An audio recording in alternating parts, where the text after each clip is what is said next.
Hello and welcome back to another chapter of Frumess Peace Theater. Is that what I'm calling? Whoa, totally botched that one. Welcome back to another edition of Frumess Peace Theater. We are reading the time-held classic Return of the Living Dead, the novelization, now a major film, the novelization written by John Russo of all people. And we're on chapter 8 where we last left off. Where did we last leave off? We last left off with Colonel Grover, or Glover as he's known in the movie, Grover in the book, who is just needlessly shoehorned into the story, probably because he's in the script that John Russo is writing from. Well, as we know, John Russo has decided to inject his own elements, like a whole communist subplot. Yeah. So anyway, chapter 8. It was pitch black outside, except for the occasional stabs of forked lighting from the impending storm.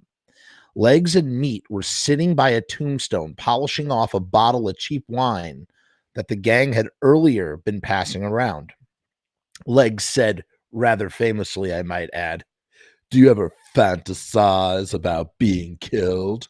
Meat turned towards her, noticing how, in a flash of lightning, her blue hair and blue regalia looked ghostly and unreal. "Being killed," he said. "No, I don't fantasize about it. It ain't the sort of thing I get off on." It didn't matter what he had said. Legs went on talking in her spaced out, awestruck way, as if they were on the same wavelength. "Did you ever wonder about all the different ways of dying, violently, and wonder, like, what would be the most horrible way to die?" "I'd like to fuck myself to death," Meat said. Leering into darkness. Does that mean masturbating? Masturbating to death? "How about it, babe? Want to get me started?" Meat. "Be serious," she shrieked. "Can't you ever settle down and have a platonic philosophical discussion?"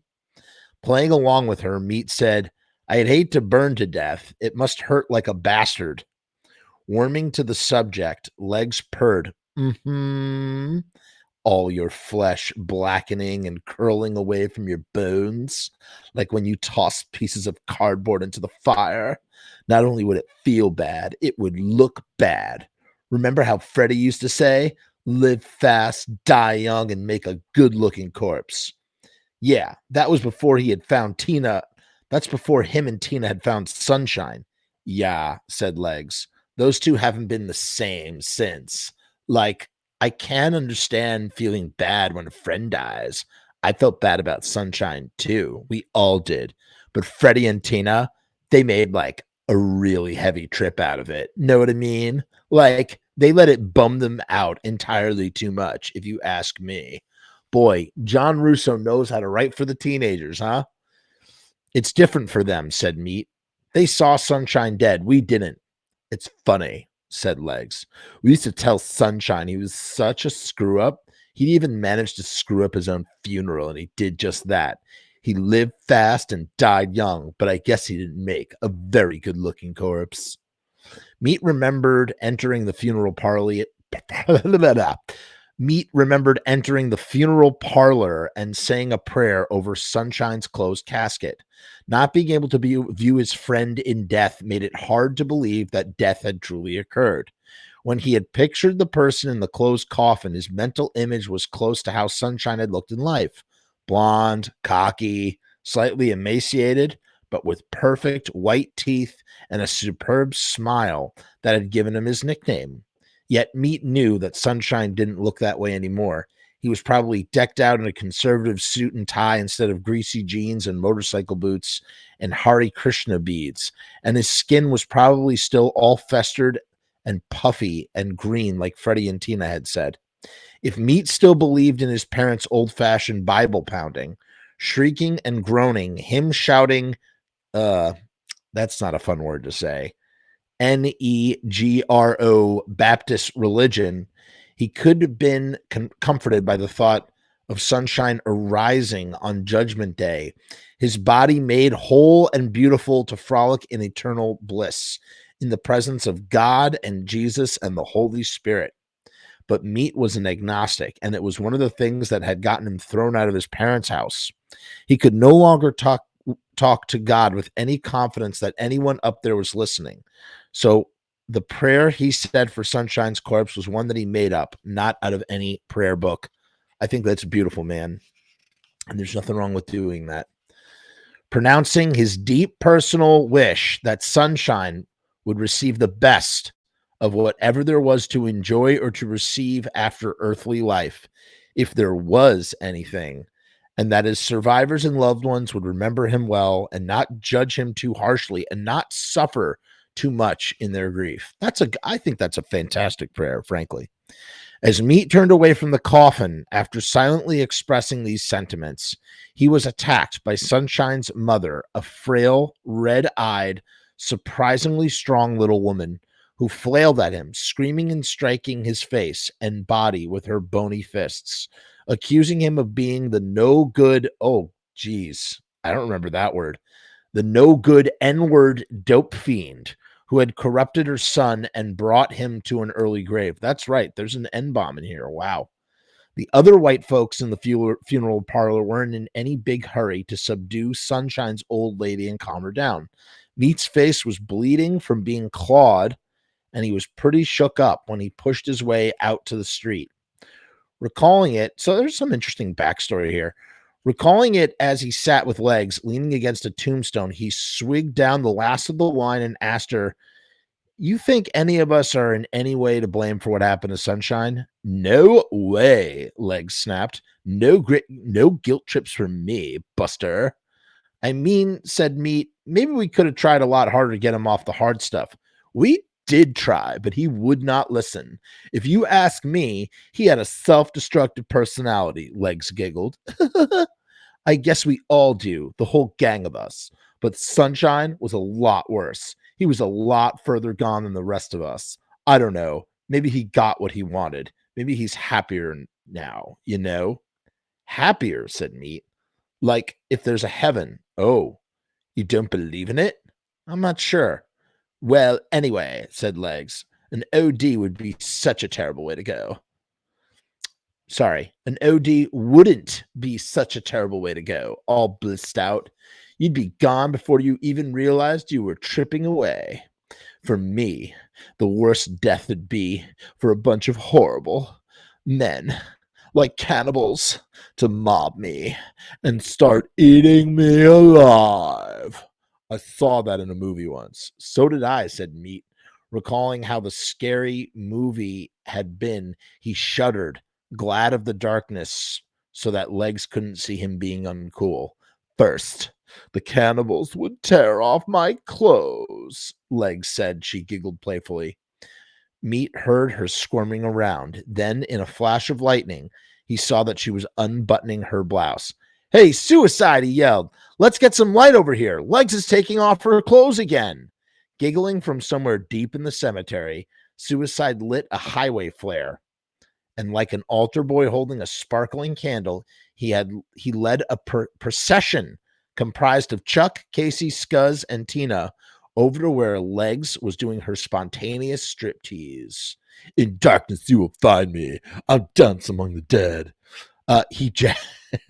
He jabbed the wire prong of the flare into the ground at the foot of the tombstone, and the sputtering orange light illuminated Legs' well-sculpted torso naked in the darkness. To the beat of some wild electronic music coming from Scuzz's ghetto blaster, she began to do a slow, seductive dance. "Take it off, babe! Take it all off!" Suicide drooled. He jumped around, clapping his hands, the pointy metal studs of his dog collar glinting in the shimmering orange flare light. Following his lead, the whole gang started to clap to the beat, except for Tina, who hung back, eyeing the warehouse across the way and wishing that Freddy would come out. Getting carried away by her lap dance, I don't know why I said lap dance, and by being the center of attention, Legs leapt to the top of the tombstone, balancing herself on its wide, scalloped edge. undulating slowly. She caressed her upturned breasts, leaning back, massaging and squeezing till her large nipples hardened and jutted. Then she unzipped her blue plastic shorts. Yeah, yeah, yeah, yelled Suicide. Get down, babe, said Meat. Legs peeled off her plastic shorts and tossed them into the darkness, nude except for her plastic boots. Oh, my, this is making me hot and bothered. I've got the vapors.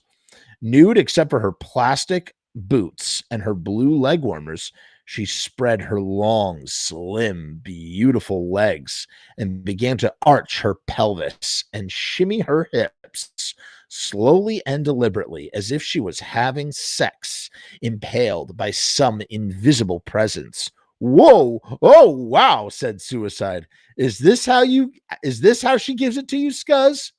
What do you think? Said Scuzz, wanting Suicide to envy him.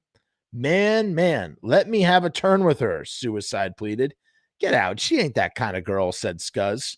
The thrusts of Leg's pelvis were coming faster and harder, and she was losing the beat of the music. Her eyes had a glazed look, and she was biting her lip and moaning, continuing her frantic undulations on top of the tombstone. Tina couldn't watch. It was embarrassing. Legs was actually reaching an orgasm all by herself, right in front of everybody. In the sputtered orange glare, the whole scene was unbelievably bizarre and unreal, and well, sacrilegious.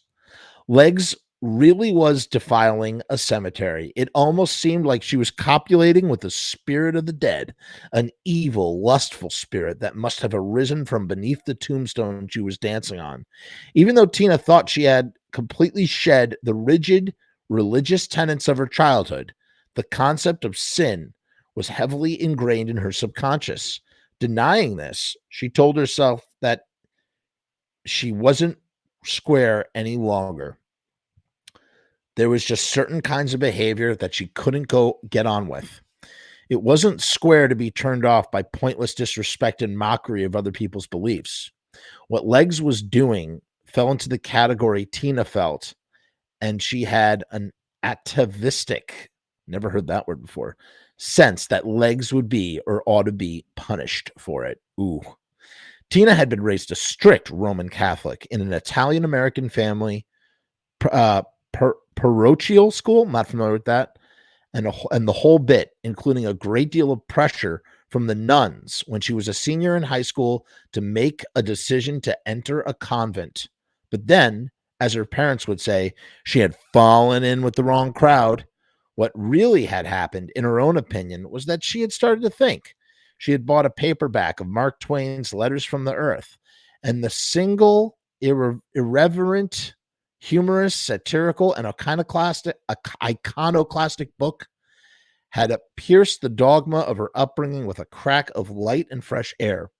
But when she tried to express some of her new questions and feelings, the nuns and priests were outraged and told her parents that she was in danger of becoming a heathen on the road to hell. Tina's mother and father promptly clamped down on her to force her to be the good, obedient little girl that they had thought they were raising. Because she had a streak of spunk and rambunctiousness, the fierce effort to suppress her only led her to a more determined and at times a more foolhardy rebellion. She stopped reading and studying and started running around. The intellectual quest that had started the trouble was abandoned and largely forgotten.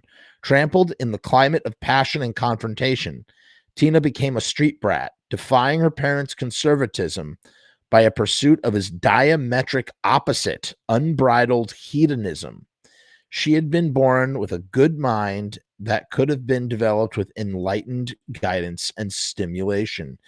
Instead, although she possessed a capacity for subtle perceptions and delicate, refined emotions, that capacity was dulled and blunted by the frantically superficial lifestyle she had fallen into. Finding Sunshine dead had been enough of a jolt to make her question, at long last, how and why she was wasting herself. But she wasn't strong enough to break away completely, and maybe she never would be. The nearest object of any hint or plausibility of strength was Freddy Travis. Along with her, he had been changed by a shocking experience. Perhaps together they could continue to change for the better. She clung to her love for Freddy, averting her eyes from Leg's wild, naked, cavorting, wishing her boyfriend would come out of the warehouse. I was holding that coffin for so long. You know, it's fascinating. It's so interesting to read. What's interesting is this is John Russo's this is his perception of what punk is as a 40-something-year-old man. That's what this is. And he's been charged with writing about punk rockers, but really he's writing from the perspective of someone who is so far out of touch with youth and adolescence and angst. And this is what you get as a result. All this stuff, the religious stuff, needing to be punished for getting naked and, talking about people dying. I don't know. Chapter 9. Oh, Bert Wilson was fuming, but Freddy hardly cared. He was too sick and exhausted. Bert was in plaid Bermuda shorts, a yellow windbreaker, and a floppy golfer's hat. Just picture that for a second compared to how he is in the movie. A floppy golfer's hat, a yellow windbreaker, and Bermuda shorts. His freckled face turned as red as his hair as he listened to Frank Nello lamely try to explain what had happened. You did what? Bert moaned. You opened it? You stupid morons? You idiots? You screwed up my warehouse and my barbecue. With an angry gesture, he pushed his heavy black frame glasses up his nose. Like this.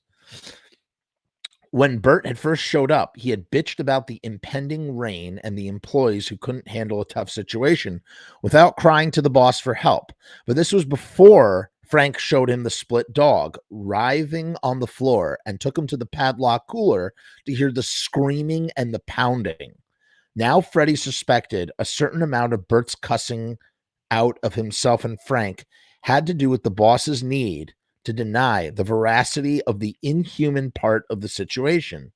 The whining of the split dog and the screaming and pounding of the corpse could still be heard through the office door. Well, Frank Nello said sheepishly, smacking his desk top with the palm of his hand. What are we going to do? Bert started raving again. Do? We're going to be sued by Darrow Chemical and be investigated by the government and become very, very famous and lose our business and go to jail. That's what we're going to do. As he raved, he paced all around the office, glowering and flinching with every scream of the cadaver in the cold room. On the other hand, if we do not wish for all those bad things to happen to us, we will destroy all the evidence and shut our mouths. Frank pounced upon the suggestion. Yes, that's it. Let's do that. Yes, I agree, said Bert. It's the only way. But before we commit ourselves to such a drastic course of action, I have just one itsy-bitsy question. Are you absolutely certain that the person screaming out there is a dead cadaver? Oh, open the door and find out, Frank challenged with a ghastly, unfunny grin. So really, open the door and find out. Why don't you? Bert wiped sweat off of his brow and wiped his hand on his Bermuda shorts. All right. I believe you. I don't have to see it with my own eyes right now. I saw the split dog. At least I think I saw it. And if I'm not actually going nuts and dreaming all of this up, all right. He ran his hand through his wavy red hair, dark red from sweat. Well, if it is a reanimated body, we have to kill it. Freddy blurted out, how do you kill something that's already dead? Shut up. I'm thinking, said Bert, still pacing feverishly. Christ, Frank, what the hell? What the hell did it say in that National Enquirer article you showed me some years ago? Nothing about killing them. But in some of the ghoul movies, they killed them by destroying the brain. It's interesting how he mentions that there was a National Enquirer article about it. I'd like to read that. The brain, right, said Bert.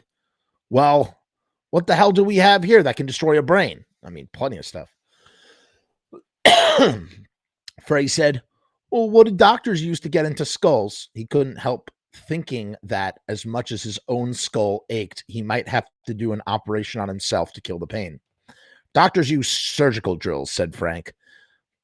But as much as that frigging cadaver is jumping around, who's going to hold it down and drill it? Frank shuddered at the mere thought of entertaining such a notion, of entering the cold room, let alone going into hand-to-hand combat with a cadaver. Come on, said Bert Wilson. I got something that's just the ticket. He opened the office door and barged out, and since he was their boss, Frank and Freddy reluctantly followed him. Hanging on the wall outside of the office was a big red fire axe with a big pointy spike behind the blade.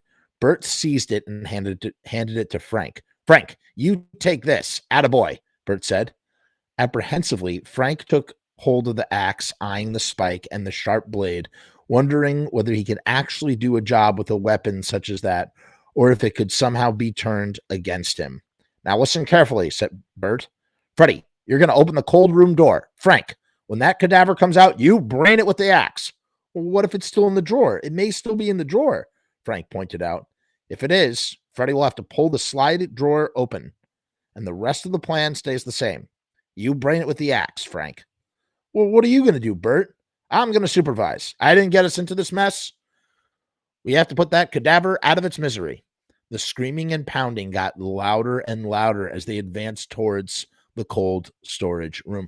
I imagine, when I think about it, like, we know what it looks like in the movie, but I imagine for some reason in the book, I think about that first cadaver that they revived in Reanimator, and like the screaming has to do with like what it must be like to be dead one moment and then like comprehend that you're no longer dead and that you're a cadaver and screaming in terror as a result of being in pain, of being dead. I don't know.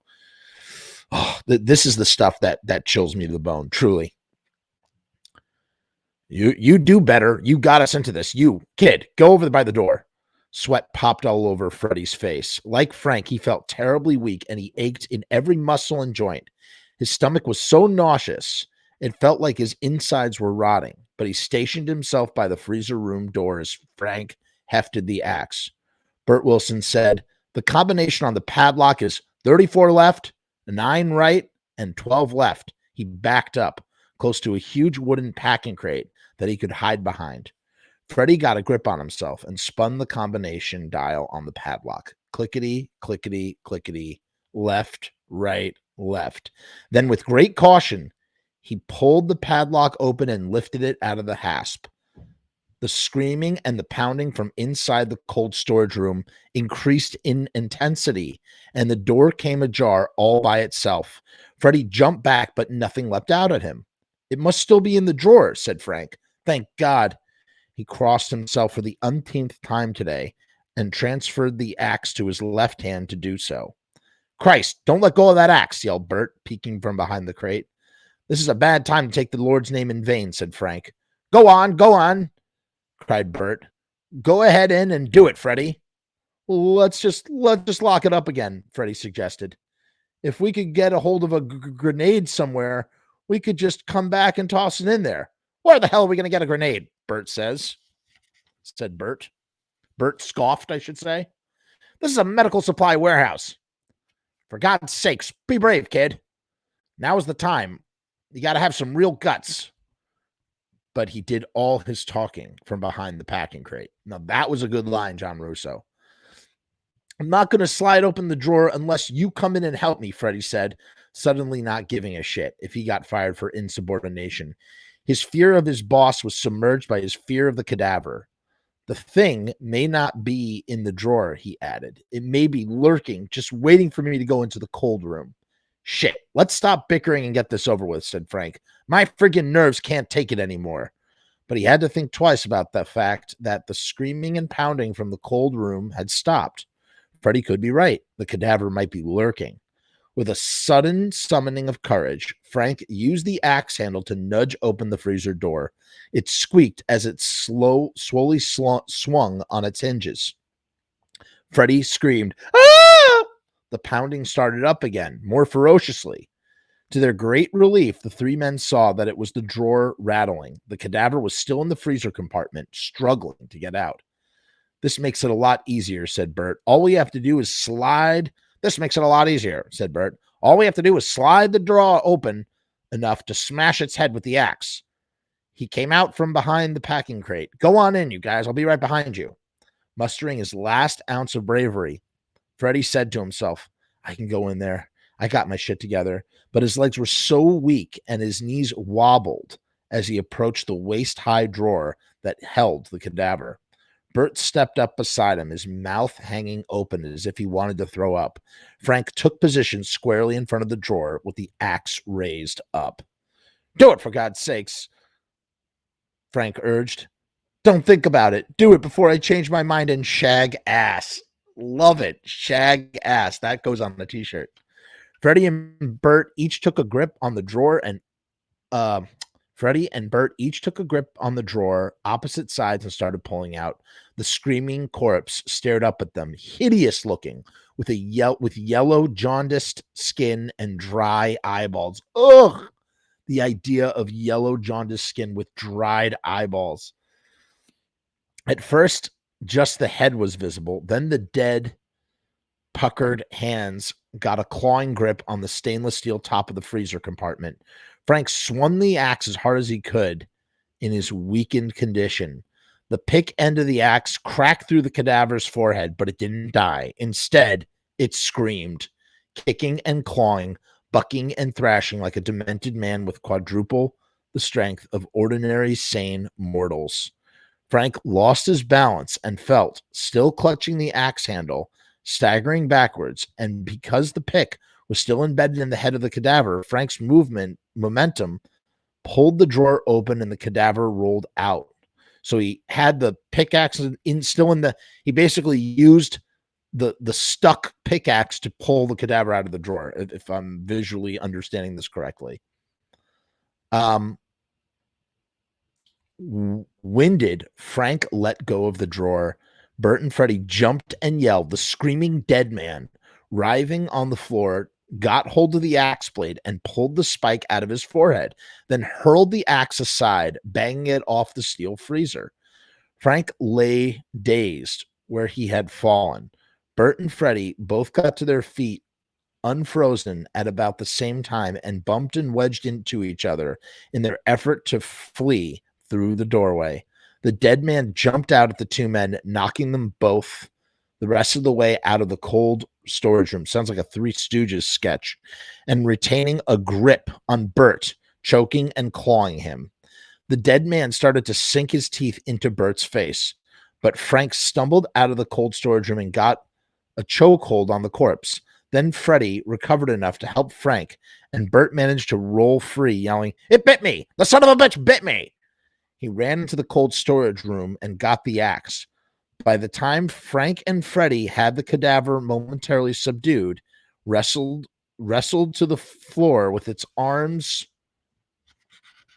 twisted up behind its back, it was snarling and snapping at them with its teeth. Bert yelled, "Hold its shoulders to the floor." Frank and Freddy did their best to pin the naked, struggling dead man on his back in one spot. Bert then took careful aim and swung the axe. Pow! Crunch!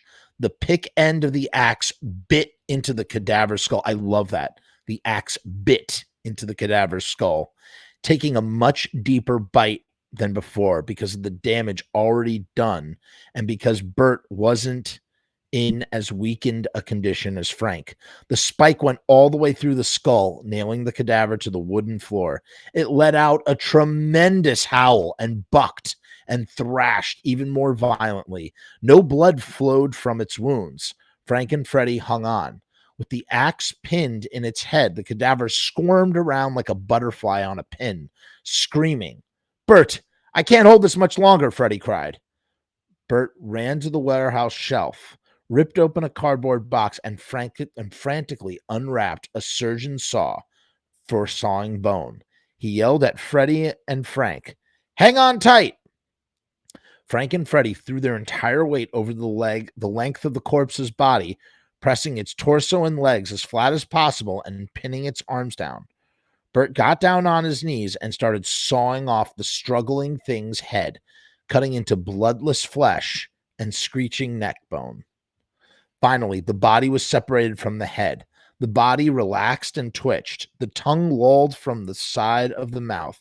With great relief, Frank and Freddy stood up, and immediately the cadaver's body jumped up and ran off, leaving the head still pinned to the floor by the axe. "Christ!" Bert yelled. "Jesus protect us," Frank murmured. "Oh no, oh no, oh no," Freddy mumbled. The cadaver's body, like a headless chicken, ran right into a tier of shelving and fell down, but it got back up again and kept going, turning a corner. "We gotta tackle it," cried Bert.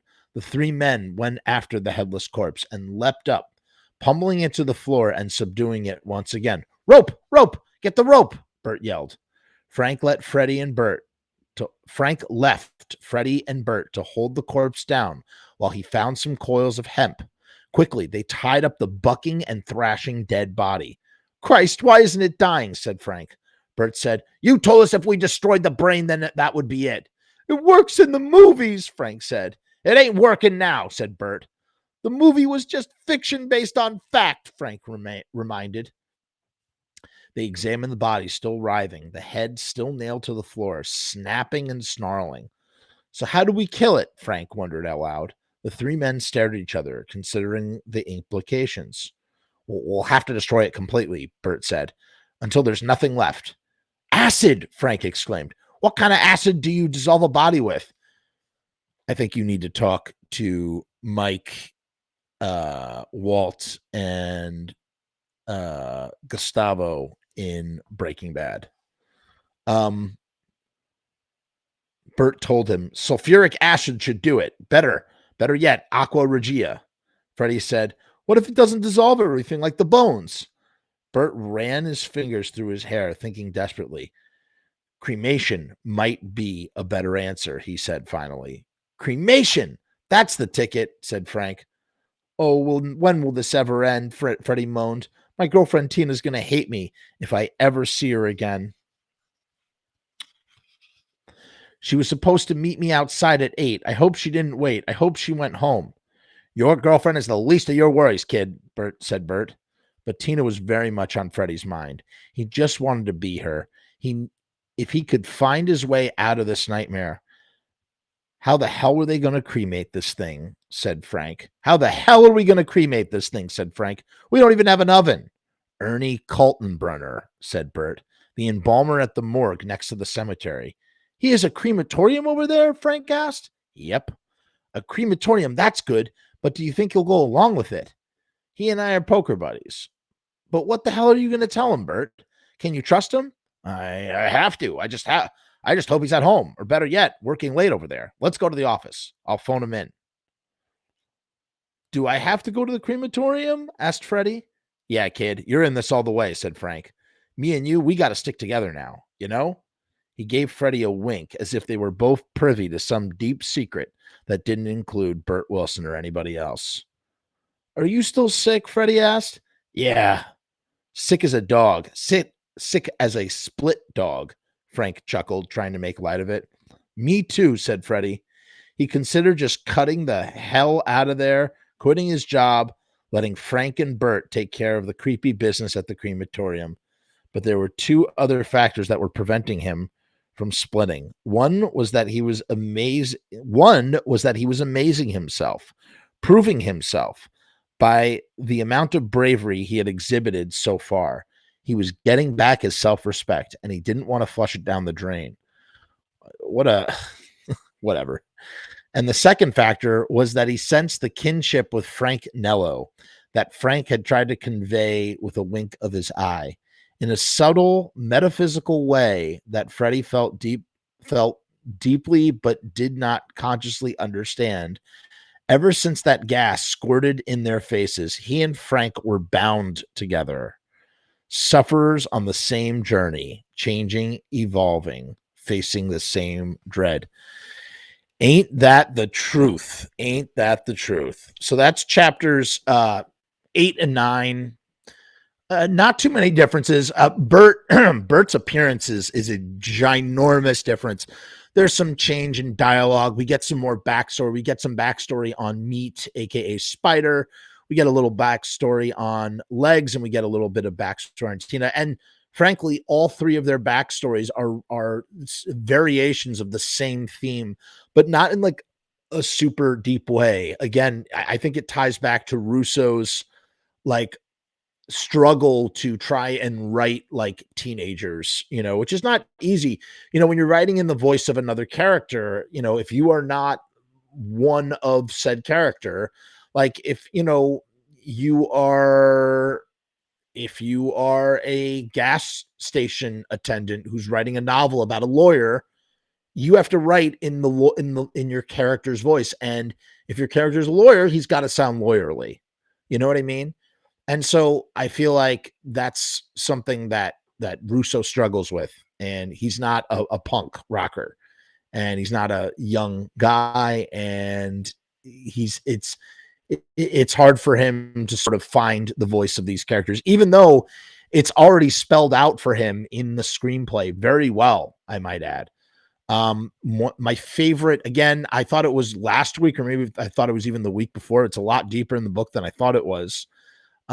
We are approaching absolutely one of the most terrifying moments in the book and movie, frankly, to me. And it's two words, and when we get there, I'll talk more about it.